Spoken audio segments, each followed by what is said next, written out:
continue this series on hate. Appreciate you guys for showing up and tuning in. In this video, I'm going to break down definitions of the far right and the far left. This is new education for me. I personally don't identify with either or. However, I did want to break down the role of this terminology and this language in the hate that we are seeing today. And I'm also going to finish my 25 points, okay, in regards to hatred and the diverse nature of hate against the African American community. All right. So hope you guys are doing well. And this is again a part of my series on African American empowerment. So I'm just pulling up my resources here.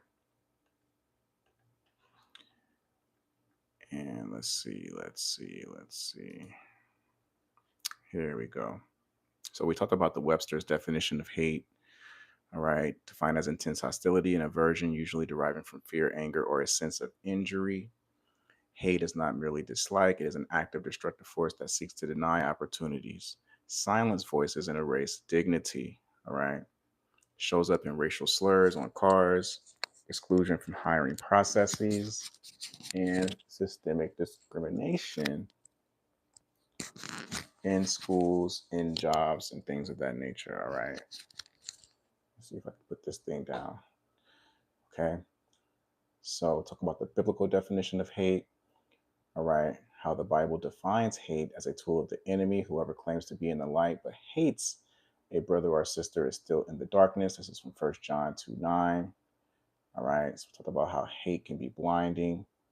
Okay. How it can create this paranoia and anxiety and uncertainty around a person and their value, their self-worth, whether they belong or not. Okay. And we talked about the universality of hate, how it exists across cultures. All right. It's not just limited to black and white. This thing kind of is global, essentially.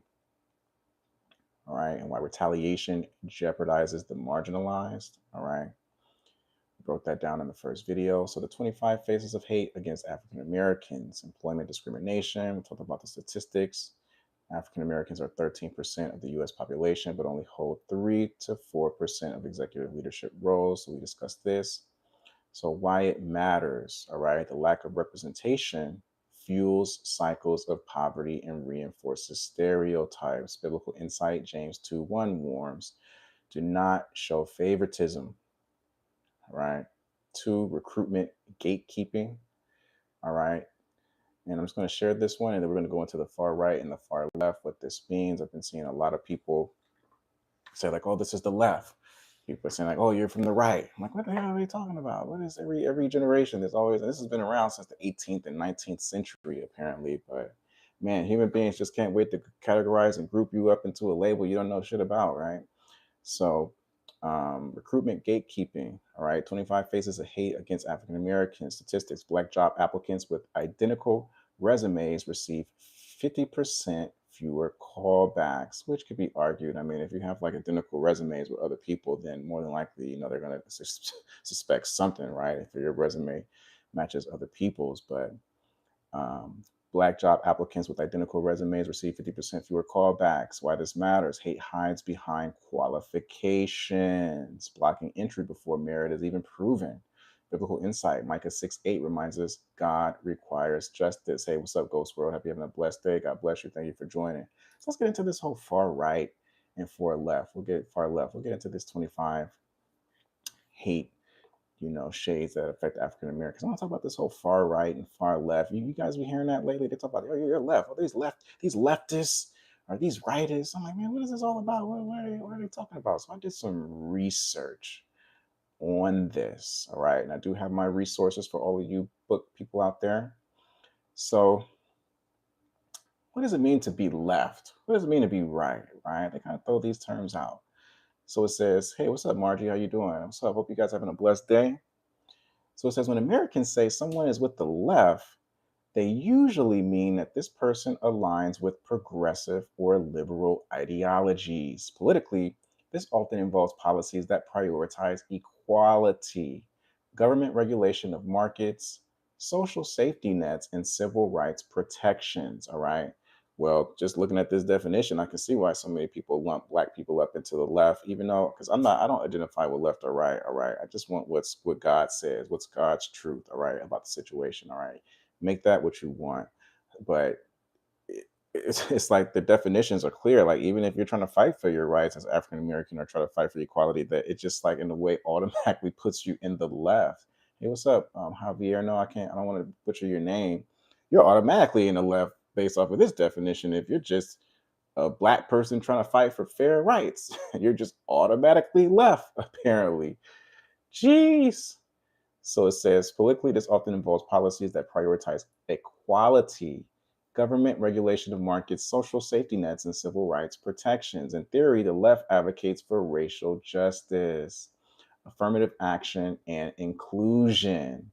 Damn, so if you want inclusion and equality and everybody to have fair rights, you're automatically left, right? Apparently, according to this definition.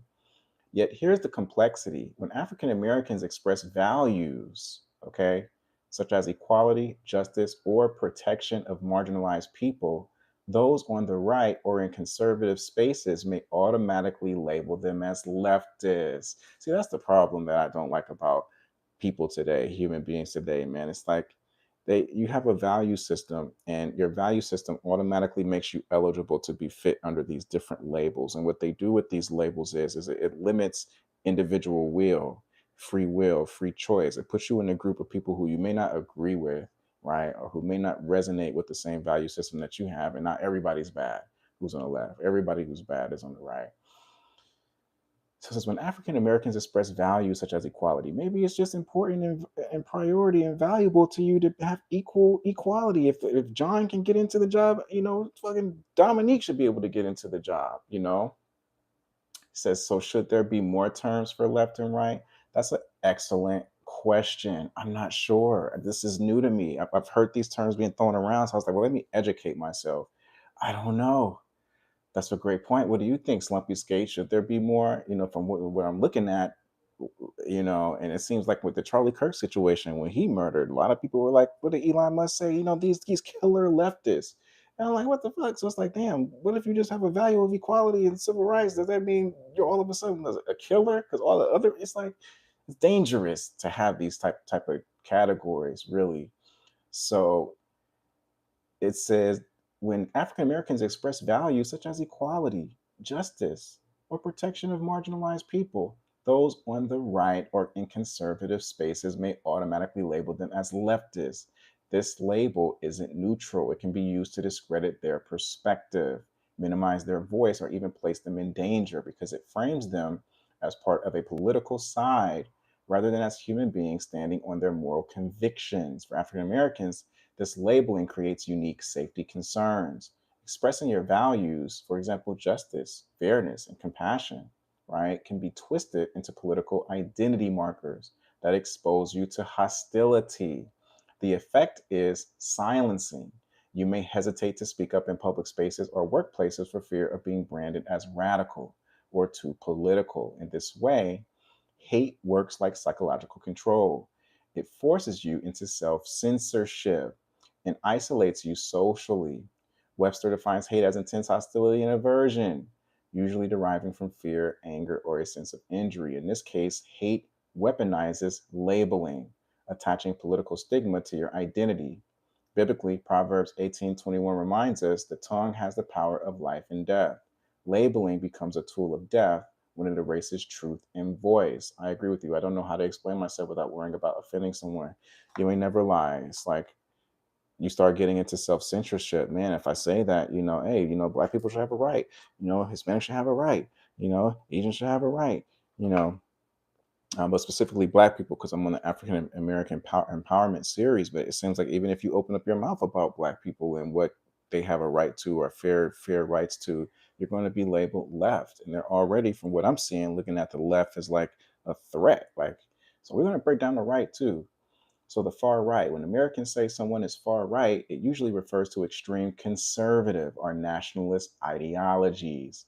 This camp emphasizes limited government, traditional values, strict law and order, and often the preservation of majority white cultural dominance. Aha. Historically, the far right has been tied to groups like the Ku Klux Klan. I didn't know that. Or contemporary white nationalist movements. Hate here is overt. It thrives on exclusion, scapegoating, and asserting hierarchy. All right. For African Americans, the far right has consistently been the most visible source of targeted hate, from lynchings and voter suppression to modern day hate crimes. But the far right also uses labeling as a weapon. By calling African Americans leftist or liberal, they can frame them as enemies of tradition, safety, or patriotism, justifying their exclusion or targeting. This is more than rhetoric. It becomes a rationale for intimidation, surveillance, or violence. The strategy is to paint African Americans who voice justice as outsiders or traitors, setting them up as targets rather than citizens. Hate in this context becomes not only political but existential. It denies belonging and safety. Scripture, 1 John 3:15, makes this stark. Anyone who hates a brother or sister is a murderer. Hate in the far right sense is not just disagreement, it is a systemic attempt to erase life, dignity, and humanity through labeling and exclusion. All right. So I want to get a little bit into the history of the left and the right. All right. I want to get a little bit into the history of this because I'm it's kind of. So let's see here.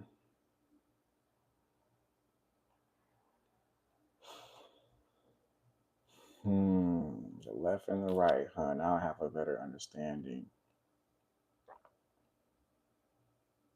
So it says the roots of what we call the left in America go back to the 18th and 19th centuries. The very terms left and right originated in the French Revolution.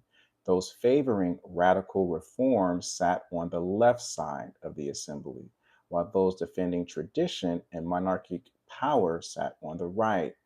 In the US, left wing politics began to take shape with early labor movements, immigrant socialists, organizers, and radical immigrants after the revolutions of 1848, who brought ideas of socialism and communal ownership.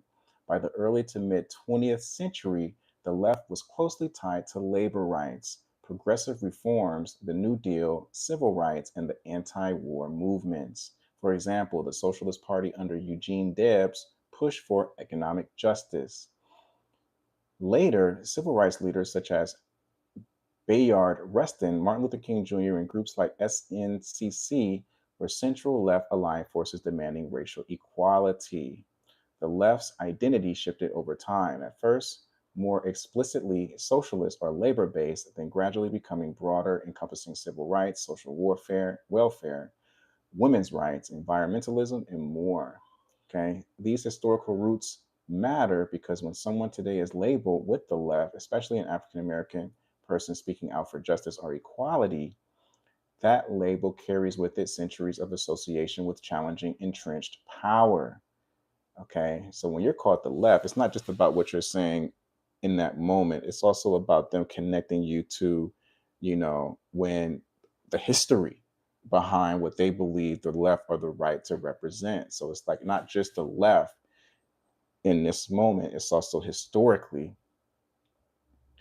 So these historical roots matter because when someone today is labeled with the left, especially an African American person speaking out for justice or equality, that label carries with it centuries of association with challenging entrenched power.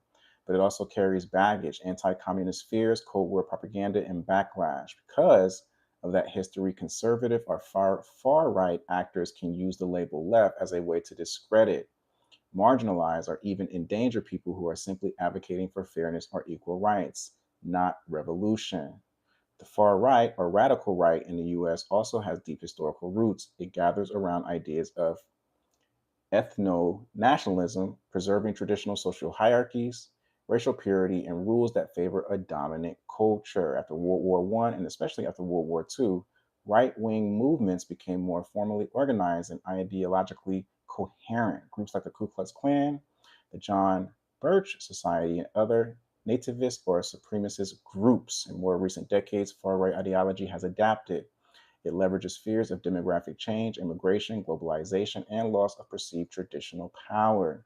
It has used populist messaging, media, religious traditionalism, and fear narratives to recruit. Okay, extremist wings have committed to hate crimes and violence, but even nonviolent far right actors influence policy or culture through censorship, voter suppression, and mobilization of law and order rhetoric. This history matters for the present. The far right often claims to defend law and order, heritage or tradition, and views African American cause for racial justice as threats to that order. Labeling Black people who demand equal treatment as dangerous are far left agitators, links them with historical enemies in far right rhetoric, making their voice not just political but a target. It builds on suspicion, social ostracism, or even physical danger. Geez, so this left and right thing has some history. I'm glad I educated myself on that because I didn't know what the hell people were talking about. I'm like, what left, right? What is going on? Left, right, oh, left, right, left, right, left. I know it's in the military. So I see now. I see now. Which I'm sure I'm just scratching the surface on this. I don't have all the answers. I did this some research online. This comes from Surveying the Landscape of the American Far Right from Program on Extremism, August 30th, 2019. The Rise of Far Right Extremism in the United States, CBS, CSIS. Where did the terms left wing and right wing come from? It's from history. Time Magazine on what to know about the origins of left and right in politics from the French Revolution to the 2020 presidential race. All right, so I did pull out some resources here and research here. This isn't just me talking out of my ass. This is from legitimate, credible sources here. All right, so I want to get back into. Yes, and I wonder why people are always kind of attaching that leftist title to African Americans, and I was noticing that. I'm like, man, why is all African Americans are liberal now? Like, what is that? What is that about? So now I understand. So 3, corporate cultural racism statistic. So let me get my screen organized here. Let me get organized. And the far right and the far left, that's something worth studying about. Do some more research on that.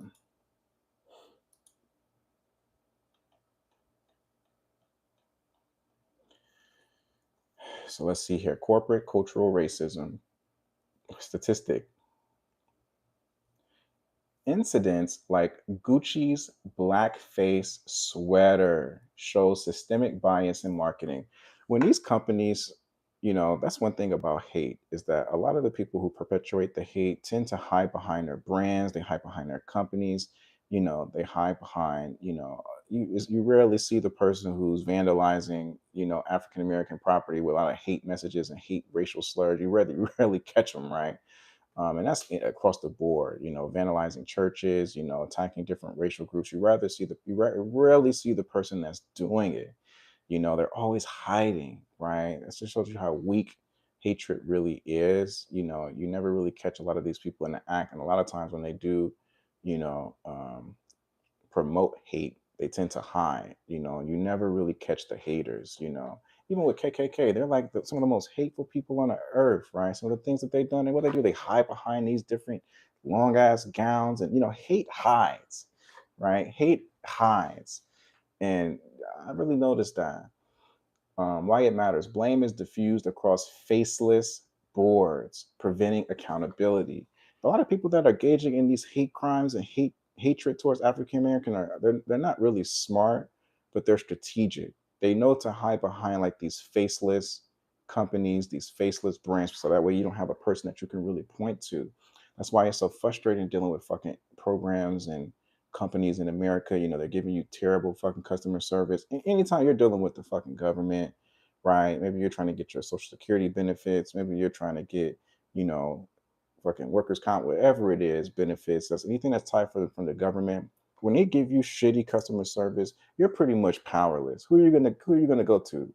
Who are you gonna complain to? They got management and supervisors and stuff like that, but you're basically there's not a face you can really hold accountable, right? Unless you could probably report people and stuff like that, but who are you going to go to hold Gucci accountable, for the racial things that they put out? Walmart has racial sort of like things inside their stores. Who are you going to go to? The Walmarts? It's like these companies in a lot of ways, and these brands and these businesses are the devil in a lot of ways, because when they do wrong, they're faceless. You don't have anybody you can go to. You don't have anybody you can hold accountable. The shit, it just gets frustrating. I love how it says that. It gets diffused across faceless boards, preventing accountability. Biblical insight, Ecclesiastes 4:1. I saw the tears of the oppressed. 4. Vandalism and harassment. Statistic: Black students' cars have been vandalized with slurs in multiple U.S. states. Why this matter? Fear is used to remind marginalized groups that they are outsiders. All right. Biblical insight, Psalm 7:16. Violence falls on the perpetrator's own head. What a coincidence! When that black guy he was found hanging on that tree on that Delta, Mississippi campus, and then there was another gentleman that was hanging too. I don't know how to pronounce his name, but prayers out to his family and his loved ones. Sorry that this situation happened. It shouldn't have to happen. But I was just thinking, like, damn, that's two hangings in the same fucking state, that close together. It just felt like so it just felt really just, I'm using my discernment. The shit don't add up. How can we change the minds of people in the KKK? I don't think we can change the minds of the people in the KKK. I think they've already made up their mind. And if with off the research is what it's saying, if they're already determined that they're far right and they believe in hierarchy, that their values are traditionalism, law and order, you can't really change the value system of another person. If that's what they choose to identify with, and if that's what's non-negotiables for them and priorities for them, they have to be the ones to make that change. So really, all you can do is focus on what you can control, in the situation, and align yourself with people, environments that are, aligned with your value system, that complement your value system. You can't really change them. That's why they've been around for so long. You can't really change that type of mindset. So, anonymous online hate statistic: 42% of African Americans report racial harassment online. Yeah, man, I just started following this dude, iShow Speed. His streams are really good. I never really was watching him before, but I started watching his little America tour and stuff like that.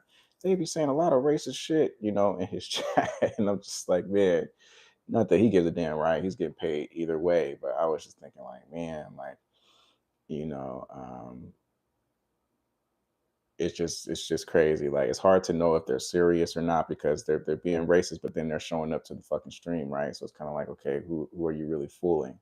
But you still see a lot of racial jargon, in his chat and stuff like that. And I'm just thinking, like, damn, even someone that is somewhat successful and has made a big influence and impact, you still see them throwing out these racial slurs and these racial sentiments. Hidden identities amplify scapegoating. Just pay attention to what hate they always are hiding. It's just, and not always. You have instances through civil rights movements where the hate was loud and clear, right? They're not fucking hiding or anything, but a good part of people who hate tend to like hide behind faceless companies, faceless brands, or they hiding under a KKK hoodie. They just love to hide, but the hate is loud, right? The damage, the violence is loud. But they love hiding, especially the dude that killed Charlie Kirk. What did he do? He ran off into hiding, right? It's just like coward shit, man. It really is. Biblical insight, John 8:44, calls Satan the father of lies. 6, law enforcement representation. Statistic: over 70% of U.S. police officers are white. All right. Over 70% of U.S. police officers are white. Only 12% are black. All right. Underrepresentation shapes how policing is experienced by Black communities. So a lot of times this issue with the police force is not just a police issue, it's a cultural issue. All right. These white boys that get on these uniforms, and I know because I was in the Marine Corps, and what do a lot of them do when they get out? They go to the fucking police force, right? And they already had these hateful ideologies in them in the Marine Corps. All right. So I'm not surprised you motherfuckers are hating in the police force too. All right. My uncle was a retired cop. All right. So I get it. But it's really, your cultural issues. All right. It's not everything isn't just it's a police issue as well, but it's really a fucking white issue. All right. You guys who identify as white, because 70% of the US police officers are fucking white. All right. So a lot of times these deaths, these murders, these sort of like really just controversial killings that are happening against the police force and the black community is really a fucking cultural issue. Not only just a police issue, it's the cultural, you guys in this white community got to do better with holding yourself accountable. All right.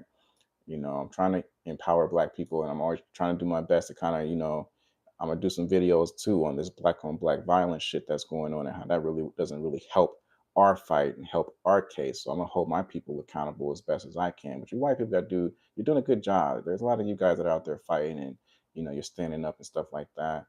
But you guys, it almost kind of feel like it's too late, because when people try to speak up and they try to speak out against the bullshit, like this, there's a freedom of speech narrative going on right now. And what kills me is like Charlie Kirk can go around saying whatever the fuck he wanted to say, right? I have to do a little bit more research on some of the stuff that he was talking about. I see like little clips and stuff like that, but clips don't really give you a lot of context. So I don't want to judge. I want to really see for myself. But from what I saw, he was comfortable just speaking his truth. But then I'm noticing like when other people are like speaking their truth today, they're losing their fucking jobs, right? No freedom of speech for you, right? So part of me thinks like maybe it's too late for those far right extremists, in the white community. I don't know if you white people that are godly and maybe you, according to the definition, maybe you identify as left. I don't know what the fuck can you do. It's like it just seems like you're shit. I'm gonna pray for you, but I'm just like it just seems like it's too late. In the game. You know. So Proverbs 21:15, justice brings joy to the righteous. Government representation statistic. Congress is 75% white. 12% black. Why this matters? Systemic barriers make laws less reflective of African American needs. Damn, I didn't know that. Congress is 75% white. The police force, 70% white. Biblical insight, Isaiah 117, defend the oppressed. Damn, so black people don't really got a whole lot of power. I mean, there's not a whole lot of us, right? But damn, we're, in terms of like the government structure and real power players in this country, black people don't hold a fucking candle, man. You got Congress. White people got fucking a grip on Congress, the police force. No wonder they walk around this motherfucker with their chest out, man. They're like, motherfucker, you see me, you see Congress, motherfucker. You see me, you see the police force. Shit, we run this shit. No wonder they be turning the fuck up, man, on you niggas, man. They 70% of the police force, 75 fucking percent of Congress, man. Shit. So what does it say? Intelligence agencies. The CIA and the FBI remain overwhelmingly white, with less than 10% of black representation. That's in the fucking CIA and the FBI. It's not this shit. It just feels like you just put, this isn't to make you black people feel powerless, man. I'm with y'all guys on this shit too, man. But it's just like, damn, like the CIA and the FBI pretty much got their hand in every fucking thing, right? Then you got the police force and Congress. What the fuck can you do? What can you do? That's why you black people gotta be more. You gotta be supernatural, man. You gotta connect to the Lord. All right. How these white people got a fucking grip on the American system with Congress, the fucking police force, the CIA and the FBI. That means like over 80% of the CIA and FBI are white. Man, how could you win against this shit? It's like that's mind blowing. Why it matters. Surveillance priorities often criminalize African Americans disproportionately. Yeah, of course you're gonna go look for the niggas. Majority of you guys are white, and you're already going into the damn CIA, FBI, and the Marine Corps, the police, all this shit. You already got your beliefs about niggas, right? You got the left, you got the right, you got all this shit going on. Of course you're gonna overlook and survey black folks. Shit, of course you are. It's common sense. Amos 5:24. Let justice roll down like waters. Damn, I didn't know that. Educational disparities. Black students are 3 times more likely to be suspended than white peers. Why it matters. Punitive systems funnel children into cycles of disadvantage. Right? Biblical insight, Mark 10:14. Jesus welcomed all children. Media representation, 60% of roles depicting criminals, 60% of roles depicting criminals on TV are Black characters. Ain't that a bitch? Despite real life stats being lower, 60% of criminal roles are Black characters, dude. That's why, and I love comic books and all that shit, you know, and Marvel and all of that. But sometimes I just be thinking, like, man, these white people, they know what the fuck they're doing. You know, already Marvel is a universe that Black people are pretty much fucking powerless to. Even though who doesn't want to be a superhero? Who doesn't want to fucking fly at 7 years old, right? No matter what your race is. But from what I'm getting from this shit, is when white people got to be, when they run this shit or they own it, you're done. You're fucking done. You know, it's like it's at the point where I'm like, damn, because I did a video before. I was like, damn, where's the Black superheroes and all this shit at? But it's like, damn, it's like you almost don't even want to think of a Black superhero because it's like you don't want to feel like you're copying them, right? And you're not being original. It's just like you're done. You know, I look at these Marvel castings and shit like that. That shit is all that's like white college, right? I mean, any more white people want to be a fucking superhero? You guys come on. You got so many fucking great Black actors and great Black people, man. They're not gonna put y'all niggas in them films, man. They're not gonna put y'all in it. And if they do, you're gonna be in a real weird ass role. Like you're not like the star, right? You know, it's like this shit's crazy, man. Damn. 60% of roles depicting criminals on TV are Black fucking characters, despite real life stats being lower. Why this matters? Media fuels stereotypes. Absolutely it does. Y'all motherfuckers are glued to the TV and YouTube and all that shit. Fuels stereotypes and justifies discrimination. Biblical insight, Philippians 4:8. Think on these things that are true and just. 60% of roles depicting criminals. No fucking wonder, man. Housing discrimination. Black home loan applicants are denied 80% more often than whites. Black home loan applicants are denied 80% more than whites. Why this matters? Housing inequality locks families out of generational. It also locks you niggas out of these neighborhoods. We live in a really wealthy, rich ass neighborhood. I couldn't afford this shit. My wife bought this damn house. You know, her family, they straight. I'll say it like that. So I wouldn't even be here if it wasn't for her. I couldn't even afford to walk down the damn street. You know, and you hardly see any Black people over here. I walk outside, they're looking at me like, what the fuck are you doing here? I'm like, I don't know what the fuck I'm doing here. I don't want to be here, shit, you know.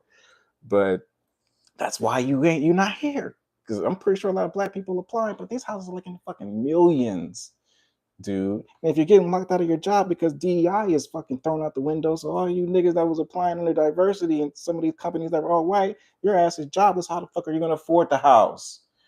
Right? This shit is systemic. It's all working together. DEI is not just DEI, it's also housing. If your ass ain't got a job, how are you gonna afford to live? How are you gonna even afford to be in these areas, in these communities where they're safe? They're safe. I can leave my fucking truck out, leave my bike out, and all that shit. So it says housing inequality locks families out of generational wealth. Biblical insight, Psalm 82:3, defend the poor and the needy. Shit, man. Healthcare inequalities or healthcare inequities. How much time I got, man? Sometimes you want to talk about the Black struggle and you want to empower Black people, but this shit's depressing, man. I'm gonna keep doing it and keep putting this information out here. I'll do a few more videos, a part of the series, and I want to educate a lot of these other cultures and shit too, because you guys need some food too on what the hell's going on. All right. And what the Black people are dealing with, you other cultures are dealing with this shit too. Black people ain't the only people that are marginalized, all right? You're not. And I know a lot of you Asians and Hispanics and all of that shit. You got your fair share of being, checked too. And I know you guys, part of you want to be white and the part of you want to identify with the niggas and hip hop and all of that shit. But you know what the fuck I'm talking about. This Black shit that's going on, it translates. All right. When your ass get you Mexican and you just minding your business and you working and ICE is hanging your ass up, right? You Asian, you're just minding your business, trying to cook your food, and ICE is hammering your ass up for no reason. So you know the fuck I'm talking about. All right. This Black shit isn't just isolated to Black people. If we work together, we could fight this shit, you know.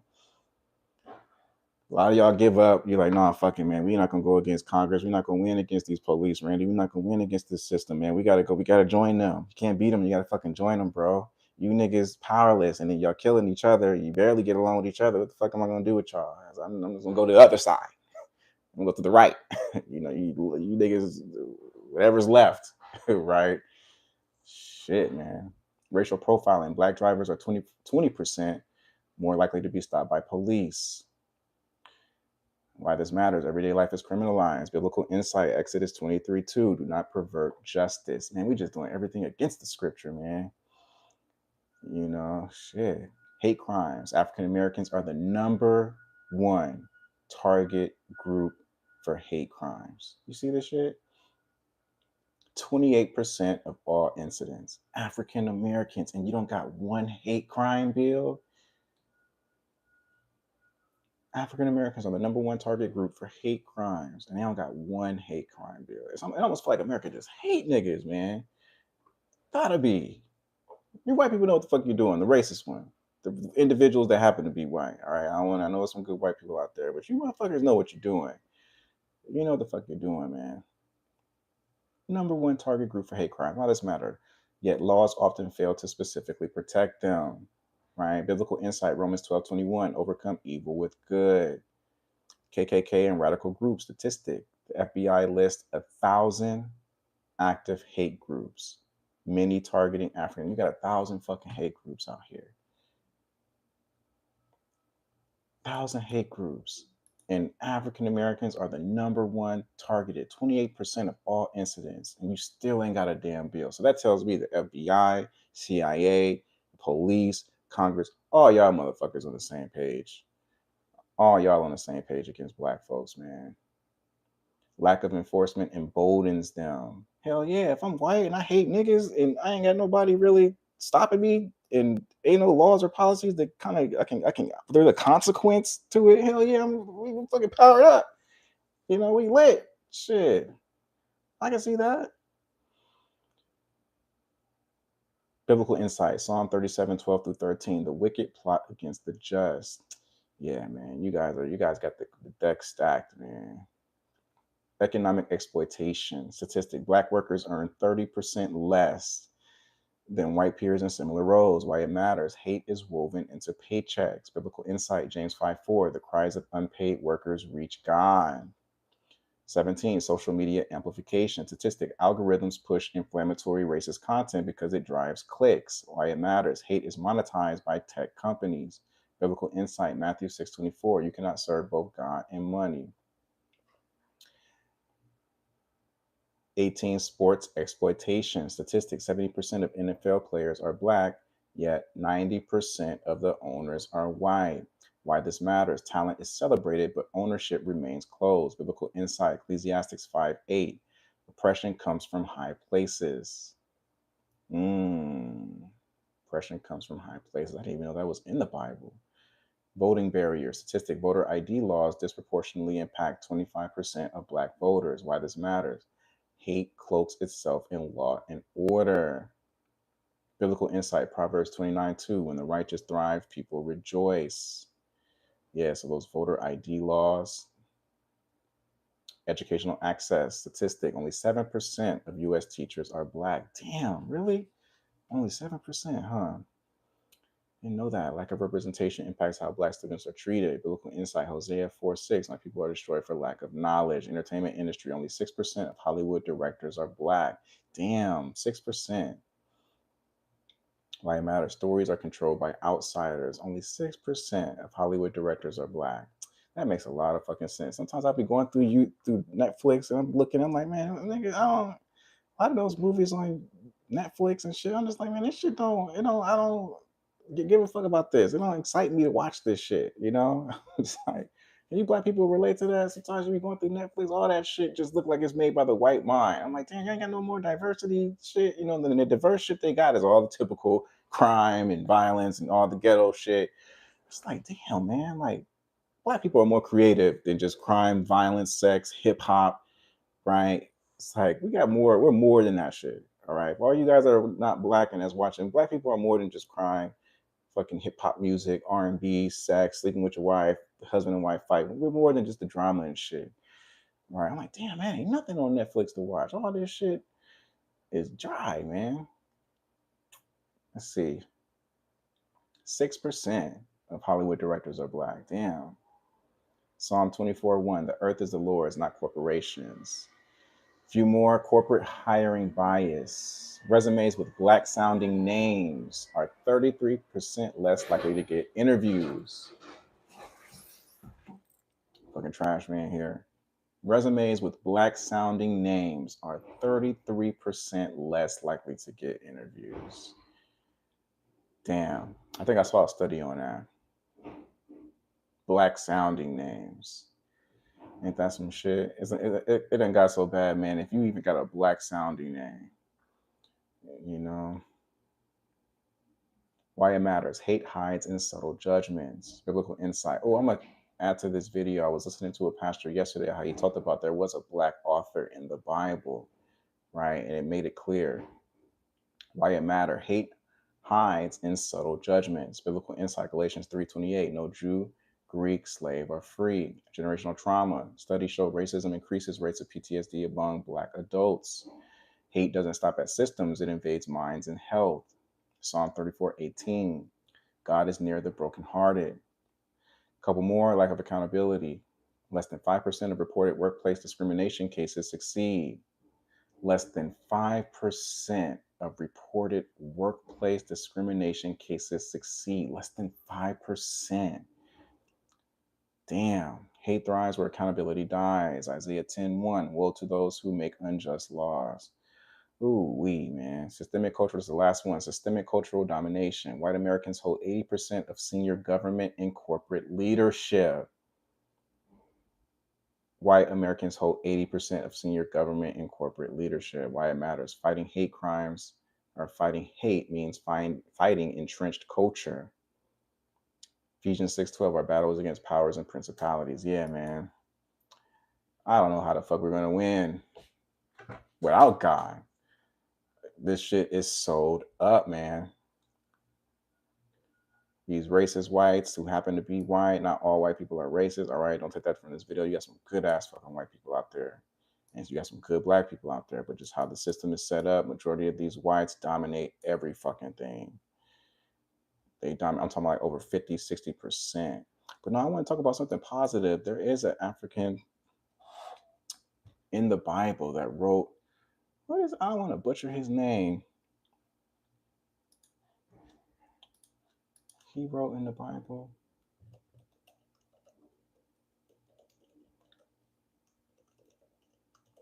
What was that?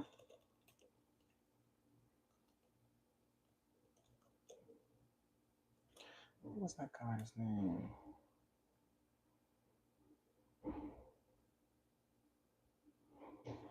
The prophet Zephaniah. Black author who traditionally authored the biblical book of Zechariah, was not from Africa, but was a Hebrew prophet. What does it say?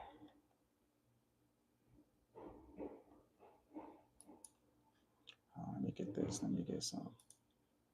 Yeah, I didn't know this. There was a black author in there.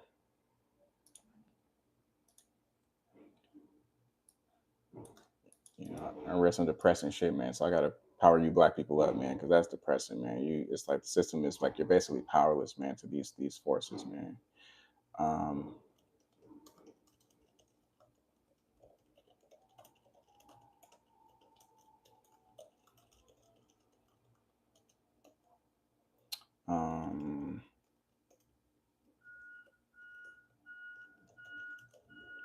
And I want to say out of the 12 disciples, there was one that culture and ethnicity was identified. I want to say Simon of Canaan, and that's black, I want to say. And he was the only one where his ethnicity was mentioned. And the pastor was saying like, I wonder why God would do it like that, right? Because he knew that we were going to suppress a lot of the black history. So it says, also, do some research on this. I was doing some research on this. Listen to this pastor.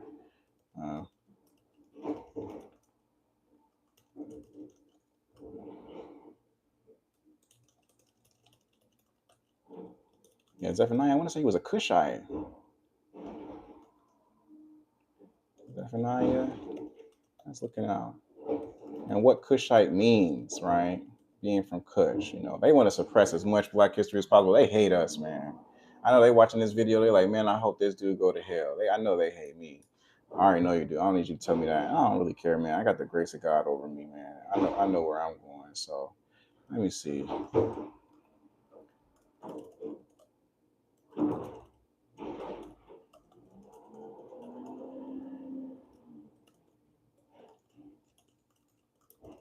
I want to say they changed it from Simon the Canaan to Simon the Zealot. They hated black people so bad. They was like, man, we don't want these niggas getting any idea that they had something to do with this Bible.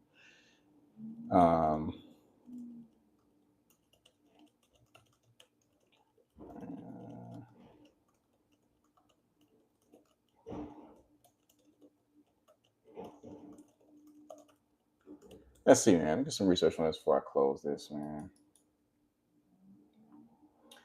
Let me do some research on this. Yeah, so I did some research and was discovering things I didn't even know, guys. Black people, I'm praying for you guys, man. I know 80% of the CIA, the FBI, the police force, government structure, everything is basically lined up against you, man.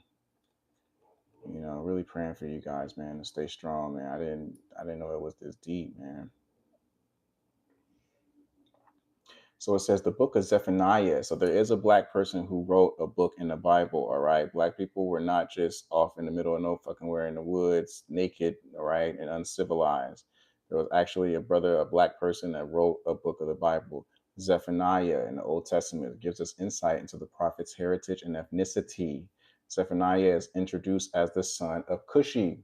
Zephaniah, or Cushite. Zephaniah 1:1. And Cushite is understood to denote someone from Cush, which is often associated with regions in Africa, including Ethiopia and Sudan. Boom. You got a black person in the Bible, guys. Zephaniah. If you didn't know that, I just discovered that. I need to really get in my word. There was a black person who wrote a book in the Bible, Zephaniah. He was known as the son of Cushite. God put these things in there because he wanted to power you black folks up. All right. You guys were not just off in the middle of the fucking Africa jungles, naked and uncivilized. You actually played a role in the scriptures. All right. It says right here, Zephaniah 1:1. He's introduced as a son of Cushite. Cushite is understood to denote someone from Cush, which is associated with regions in Africa, including Ethiopia and Sudan. This identification suggests that Zephaniah was likely of African descent, specifically linked to the Cushite people known for their darker skin tone. All right. The Cushites were recognized in biblical texts as a distinct ethnic group, which adds depth to the understanding of Zephaniah's identity. His prophetic message, therefore, emerges from a context rich in cultural and ethnic diversity, indicating that God called to serve transcends racial and ethnic boundaries. It wasn't just for the white folks, guys, to be holy, to be saved. I know you looked everywhere, you see all the white saints and you see the white Jesus, everything's white when it comes to religion, but there was a black man from Africa, Zephaniah, and it's literally in there, right? I know, in my opinion, I know Jesus was brown skinned, but you know they're gonna argue that to the end, the depths of hell. But we got a brother, all right, from Africa, Zephaniah, right? So he was called to be a prophet. So it says, in addition to Zephaniah, the figure of Simon, known as Simon the Zealot in the New Testament, has also drawn interest due to his association with the Canaanites or the Canaan region. Some scholars suggest that Simon's original designation as Simon the Canaanite, Canaanite, but they changed it to Simon the Zealot. And out of all the disciples, he was the only one where they mentioned his ethnicity. God, I'm telling you, God doesn't, he works in mysterious ways. He knew they were going to suppress the African identity, enslave them, you know, with all these curses and all these narratives and just try to make black people feel like they had no fucking role in anything religious, right? It was originally Simon the Canaanite, all right? May refer not only to his geographical origin, but also to his ethnic background, often linked to people of African descent. See that shit? The term Canaanite can imply a connection to the broader region historically inhabited by various groups, including the Cushites.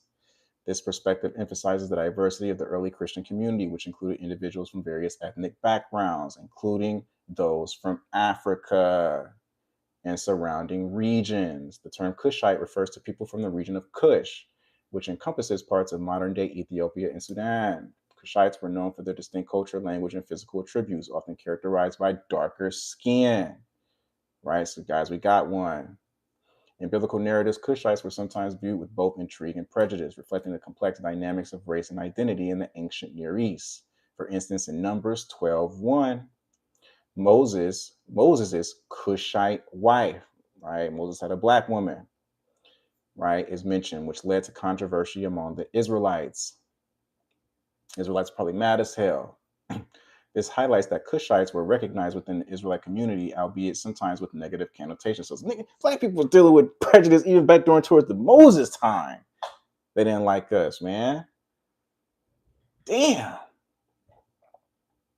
The evolution of Simon's identification from Canaanite to Zealot can be viewed through the lens of racial and cultural dynamics in the early church. The term Canaanite in the New Testament context may have been used to denote a particular ethnic identity. But as the early church sought to define itself, particularly in response to growing tensions surrounding Jewish and Gentile relations, the emphasis shifted. So it used to be Simon the Canaanite. Then they changed it to Simon the Zealot because they didn't want you guys peeping out of all the disciples. Nobody's race or anything was mentioned except for the Canaanite. It was a black man.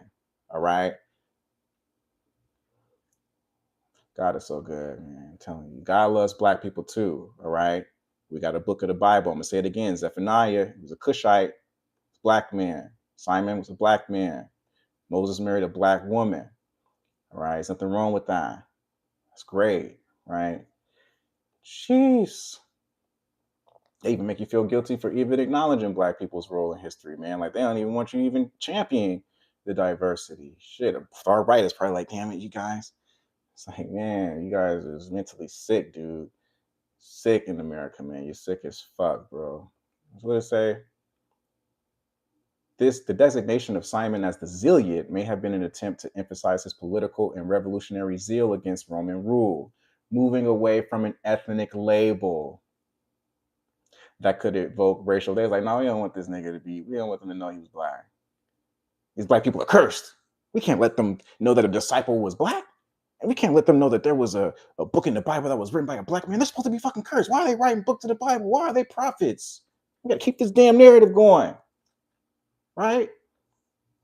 Shit.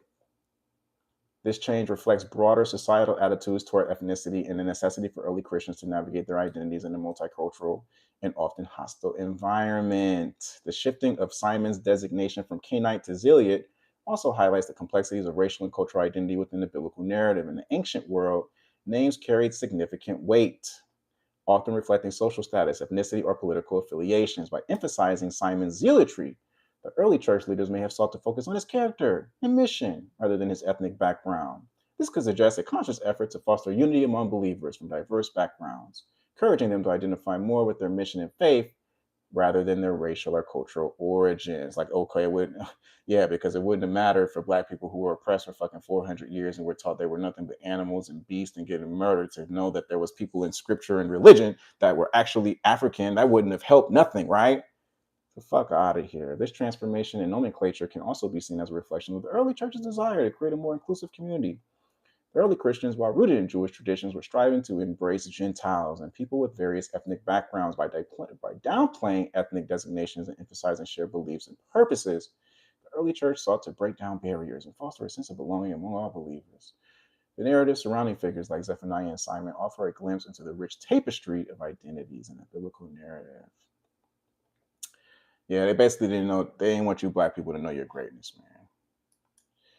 Right? They didn't want you to know your greatness. It's okay for white people to go around painting and recoloring all the brown colored Jesus into white and the white saints. It's okay for them to have all that shit.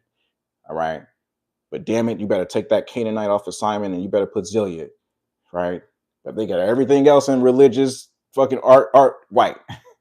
It's hypocrisy, man. It's hypocrisy, man. It's bullshit, man.